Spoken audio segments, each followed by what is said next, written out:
Hello, everybody. Happy Monday. We're back. Okay, so two things have been like rolling around in my brain all weekend. The first is the corn song. A big lump with knobs. It's got the juice. It's got the juice. I mean, I will be just doing something around the house. Corn song. It's for some Baby Shark. I don't know. It's there. I can't do anything about it. The other thing is the math test. Okay, so if you've been following along, you'll know I'm not exactly thrilled with the new math series. Whatever, it is what it is. Now, maybe by the end of the year, I will be telling everyone how wrong I was and how great the math series is, and, you know, all my reservations were for naught. I won't be, but maybe. So we gave the first chapter test. My class got a 7% average, I'm pretty sure. I wasn't shocked because I could see as I was walking around. I mean, first of all, it was all done on the computer, which, okay, we've been using the computer daily. So it was hard, but it wasn't the nightmare that it could have been if this is the first time they've been using the computer. We took the test. It was only 12 questions. Some kids were done in like 6 minutes. Some kids submitted tests that weren't finished. Some kids just lingered and lingered and lingered because they were confused. Class average, not good.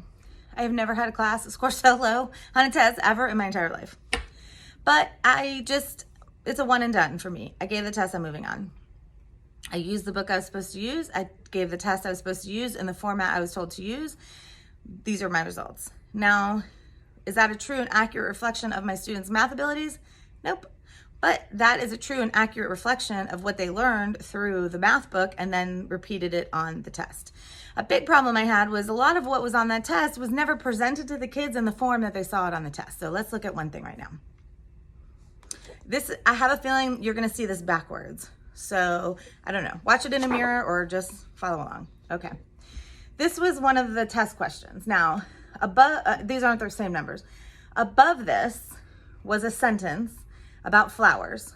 And then under that was a domino that showed the math problem. Say it was 4 and 5 dots on a domino, or 2 dice next to each other or something. It was either supposed to be a domino or 2 dice next to each other, same thing. And then under that was this. So from the word problem to the domino to this. And then they were supposed to figure out, this is plus minus equal, plus minus equal. They were supposed to figure out, first graders, they were supposed to figure out that what they were supposed to do is make a math problem out of this. They did not get that that's what they were supposed to be doing. They're supposed to figure out that 4, they pick one of these, plus minus or equals 5, plus minus or equals 9. Now, just for funsies, they were also able to click all 6 and submit it as their answer. So instead of doing something to limit, you can only pick 1 from each box, pick all 6, sure, submit.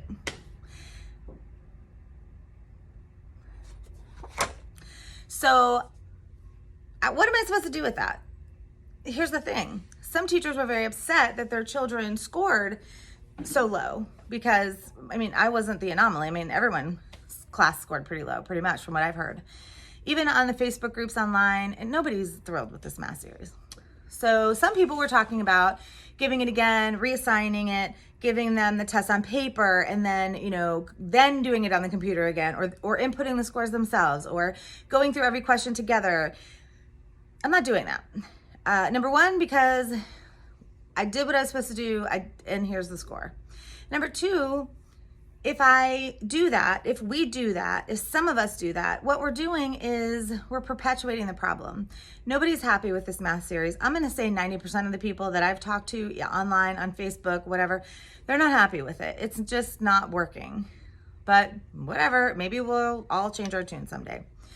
So if I go in and I do things to make the test artificially inflated and I make it look like they did better than they did, then all I'm doing is showing the powers that be that it's not so bad.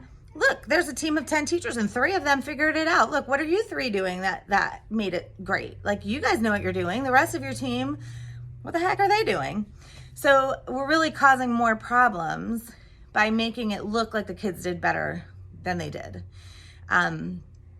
I just don't think that that's a good route to go, because in the end, I think what we're all hoping for is this math series doesn't stick around for 4 years or 5 years, or someone with a brain in their head says, hey, let's do some other things to make sure kids are actually learning math, and lose this fidelity to a program that is just not working. So it could happen by the end of our last math adoption. Like, we were still using Common Core textbooks that actually said Common Core for like 5 years after Florida dropped Common Core. So we were told to use the math book as a supplement and then do other things for math. So it could happen, but at first it's going to take somebody to admit, like, hey, this was not a great math series. There's a whole lot that went on in the choosing of the math and the adoption of the series that I could make a whole nother video on. The governor was involved. There's a whole thing. But right now, this is what we have. And in my opinion, if we do things to show it's not as bad as it is, we're just being our own worst enemy, which is something we do all the time in education, because there's so much pressure to show that the kids did well, that I taught my heart out and they learned and we're doing good in here. Because that's sometimes the only indicator that your administration has. They're busy. I work in a huge school. They're not in and out of my classroom all the time, which is fine. Don't feel like you got to come in if you happen to be watching this. So it's sometimes their only snapshot for a little bit into what's happening in your room. So this, with a word problem and a domino, this is nightmare fuel. It just doesn't make sense. So that's kind of the stuff that's been going around. So tell me, comment, am I crazy? Would you give your kids the test again just to get a better score? And for what reason? Like, what would you do in this situation? Because I'm not doing anything. I'm going on to chapter 2. We're going to start over. We're going to see what happens. I'm also just going to teach my kids math. I mean, I am just going to make sure they leave first grade with fact fluency, with number sense. They're going to understand all the operations of math. They're going to know how to write their numbers, which we're still struggling with. They're going to know all of the things they need to know, because I'm going to make sure I teach them.